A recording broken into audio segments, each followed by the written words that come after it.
March is coming, the sun is shining, the weather is warming up, and that means it's time to get planting.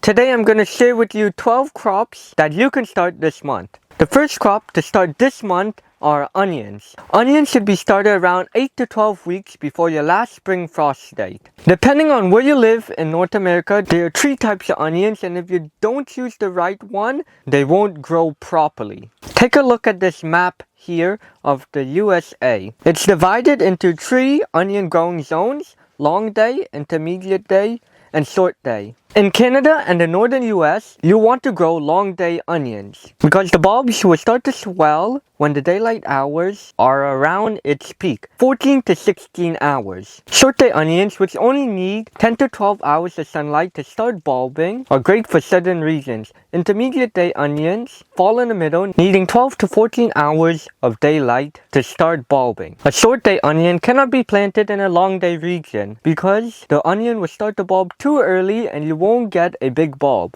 Planting onions are very easy. You do not want to use anything that's over a year old because onion seeds will not have a good germination rate past 1 year. So you want to go and get a new package of seed to start this year. First, you want to take a sheet of paper and fold it in half. Sprinkle the onion seeds evenly on one half, then fold it back over. Lightly mix the seeds with water and place the towel in a plastic bag or protective cover and put it in a warm spot like on top of your fridge to germinate. Check the paper towel every day. They should begin to germinate in 3 days if you're using fresh seeds. You know it's time for the next step when you see tiny sprouts emerging, and it will also be around 100% germination if you did it right. Once the seeds have germinated, you want to now plant those seeds into a container. It should be free of any clumps of dirt so the onions can grow easily. For any sprouts that are too long, we want to take a bamboo skewer and make a hole and plant it. The rest of them we plant on top of the soil, making sure the roots are facing downwards. Over the next few weeks, if we see the onions top are starting to flop over, we want to trim it to keep it standing straight. The second and third crop to plant this month are peppers and eggplants. They're both heat-loving crops and are both started the same way because they are in the nightshade family. We want to start these 2 crops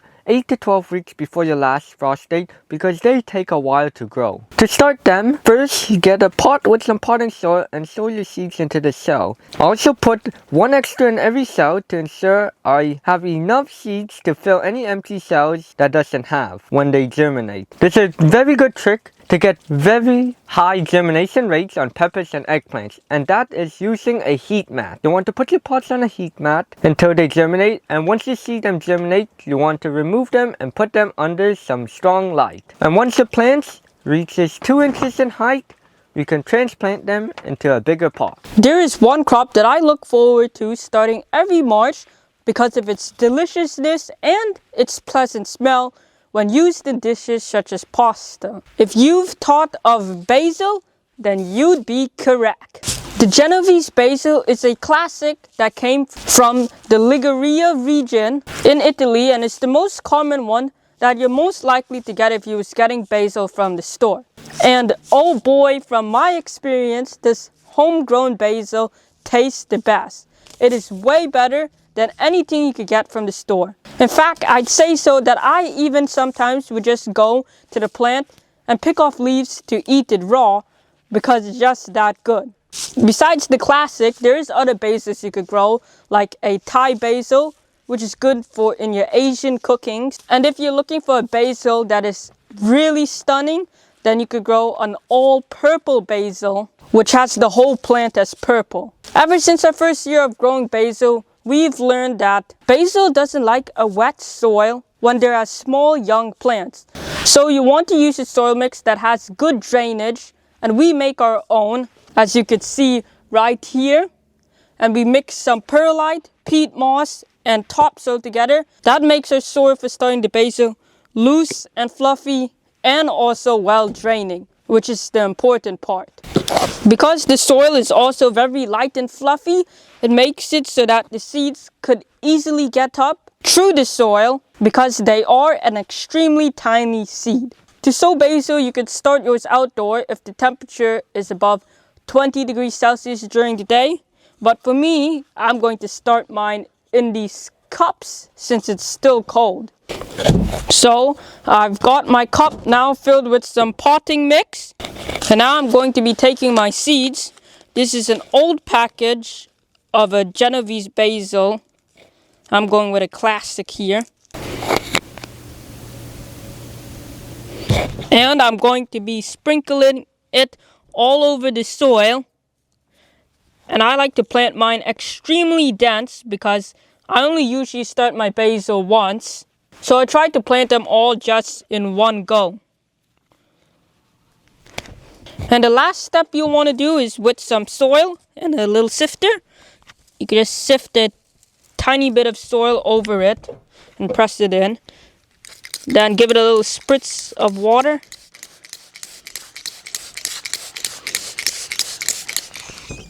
And when you keep this in a nice warm place, it'll germinate. And about a week or so, and then they'll start growing. The next crop to start this month is celery. Celery takes a very long time to germinate, from 1 to sometimes up to 3 weeks. And they also take a very long time to grow. So that's why we gotta start them now. First, we want to use a very good potting soil, free from any clumps of dirt or any wood materials, because that will stop germination. Celery seeds are very tiny, so when we plant it, we want to plant it on top of the soil and only lightly sprinkle a little dirt over the top. I like to put a few celery seeds into each cell because they're too tiny to count. And then after I plant it, I use a spray bottle and mist the seeds down. Now it's very important that you come and check the soil every few hours, and if they are dry, you want to mist them, because if the celery seeds dry out, they won't germinate. Once you see the celery seeds germinate, I like to put them under very strong light because they will grow very long and weak, and then you'll have to start all over.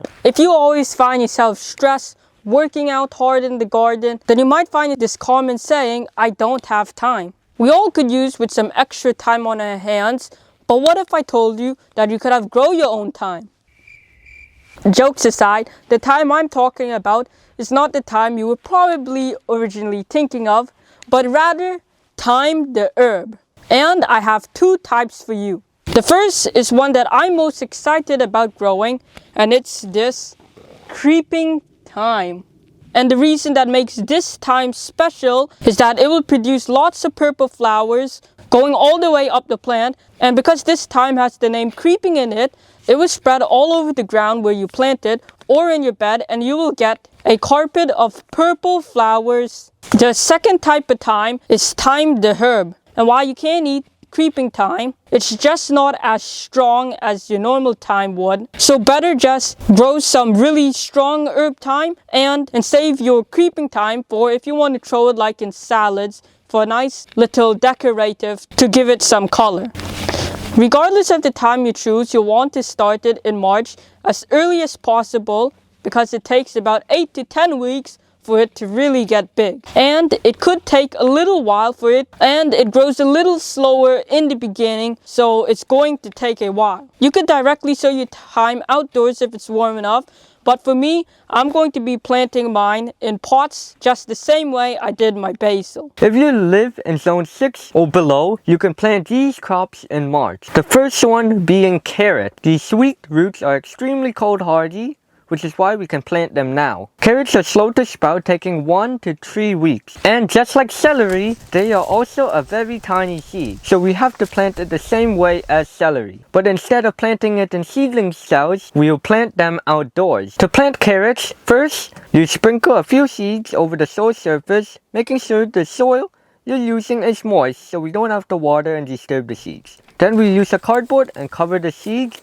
so no sun will dry out the soil too fast. Check back every 2 days, and once you see the seeds have germinated, remove the cardboard and expose them to light. The next crop has vitamin A, C, and K, and it's one of the highest vegetables with vitamin K in it, which is used for strong bones and bone health. The crop I'm talking about is the cold hardy queen of the garden. King is collard greens, but that makes this crop perfect for starting this spring. The crop I'm talking about is the humble kale. The most classic of your kale would be like a dinosaur kale, which is a blue crinkly leaf kale, but you could also sow a white Russian kale or a red Russian kale, And they are the most hardiest of your kales, which makes them perfect for planting this spring. Starting kale is pretty easy. You can just sow them like any other brassica. Just fill a container with soil, drop a few seeds in, and if you're using a seed cell like mine, you'll want to sow 1 or 2 seeds per cell, and then cover them back with a thin layer of soil. The hard part about growing kale is protecting them from the pests, specifically the cabbage white moth butterfly, because the larvae stage, which is a caterpillar, they hatch from eggs which are laid in the hundreds and are relentless to take out your plants.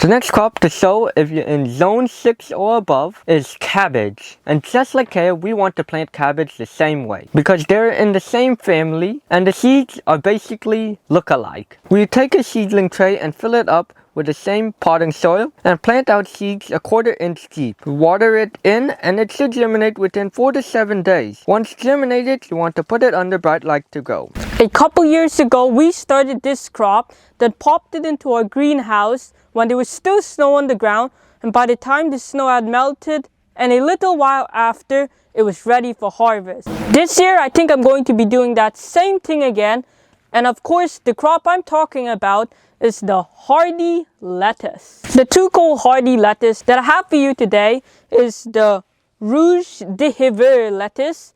This is a red romaine type of lettuce, and it's actually one that is pretty hardy. It's able to withstand temperatures down to about -9 degrees Celsius. The marvel of 4-season lettuce is another French lettuce just like your Rouge de Hiver is. And this one is a butterhead type of lettuce that is also cold hardy and can take temperatures down to -7. If where you're living though is a bit warmer, then one of my favorite lettuce that you could grow is the Grand Rapid lettuce. I like this lettuce because it has a pretty good taste to it and the heads are really big. As for how to start the seeds, you could start lettuce if your soil is loose enough and is workable, then you could plant them right away outside. But if it is still cold where you're living, like it is for me, I'm going to be starting mine in some pots. Into my pot that is already filled with soil, I'll just sprinkle a few of the marvel of 4-season lettuce, and I'm planting a little bit of extra because my seeds is a few years old, and I'm also going to be doing the same for the Rouge de Hiver lettuce. I'll add my label so I don't forget it. And now once my lettuce seeds germinate, these are going to go under a bright light so they could grow strong. The last and final crop to plant this month in March is spinach. It's very cold hardy and very easy to grow in the spring. The thing about spinach seeds is that it also needs cold temperatures to germinate, so that's why it's the perfect time to plant it. Personally, I do not like to plant spinach seeds outside because they seem to don't germinate for me, so I found another way to germinate it which always guarantees 100% germination rate. First, to do this method, we want to take a paper towel and put a few seeds in it and wrap it up. Then mix the paper towel with water until they are very moist and put in a plastic bag. Then we'll put this in the fridge and you'll see sprouts in 4 to 5 days. And then you can transplant it outside to continue growing bigger. After all the seeds are planted, you want to put it in a tray and pour some water so the soil will soak up the water from below. Now before you go, it's very important to not make 3 mistakes that will ruin your seedlings once they have germinated. And you can learn about those mistakes and how to avoid them in this video over here. Bye!